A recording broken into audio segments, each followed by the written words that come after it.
আজকের আসলে আমাদের এটা ঈদ পুনর্মিলনী না, বাট আমরা দীর্ঘ 17টা বছর একসাথে বসতে পারি না, একসাথে বসে একটা চাও খাইতে পারি নাই, ওই সময় সুযোগ হয় নাই। তো আল্লাহ তাআলার অশেষ মেহেরবানি যে আল্লাহ তাআলা আমাদেরকে এত সুন্দর একটা পরিবেশ করে দিয়েছেন। সংগ্রামী সাথী ও বন্ধুগণ, আমাদের সামনে নির্বাচনের পরিবেশ আসতেছে।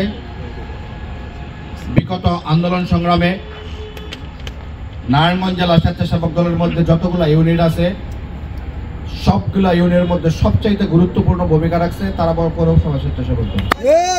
তাই আমি তারাবো পৌর স্বেচ্ছাসেবক দলের প্রতি আহ্বান রাখতে চাই যে তারাবো পৌর স্বেচ্ছাসেবক দল বিএনপি অঙ্গ সংগঠনের যতগুলা সংগঠন আছে, সামনের এই আসন্ন নির্বাচনকে সামনে রেখে আমি একজন আপনাদের কর্মী হিসাবে, সামান্য এই দলের কর্মী হিসাবে আমি সবার কাছে বিনীত আবেদন রাখবো যেন আমাদের এই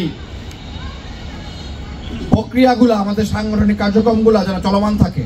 আসলে আজকে 17 বছর পর আমরা এখানে একত্রিত হয়েছি। এরকম ওপেন প্লেজে কেউ ঈদ পূর্ণ মিলন করতে পারি নাই। আপনারা কি কোথাও কেউ করেছেন? করতে পারেন নাই। আজকে ঈদ পূর্ণ মিলন উপলক্ষে এখানে রফিক উৎসাহ দেওয়াতে আমি আয়োজন করেছি। এই আয়োজনে সবাই সাড়া দিয়েছেন, সবাইকে আপনাদের ধন্যবাদ। আর আমি একটা কথা বলতে চাই, আপনারা যেহেতু সবাই সাড়া দিয়েছেন আমার ডাকে, জানেন যে আমাদের নেতা মুস্তাফিজুর রহমান দীপু ভূঁইয়া সাড়া দিলে আমরা সবাই একত্রিত হয়েই পাবে। সামনে নির্বাচন আছে, মুস্তাফিজুর রহমান দীপু ভূঁইয়া রূপগঞ্জকে বেছে দিয়েছে জনাব তারেক রহমান। তাই আমরা কেউ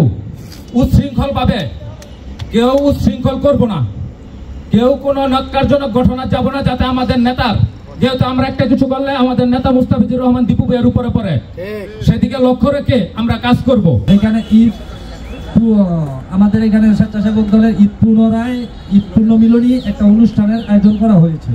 আমরা এখানে সবাই একত্রিত হয়েছি একটা পরিবারের সদস্য হিসাবে।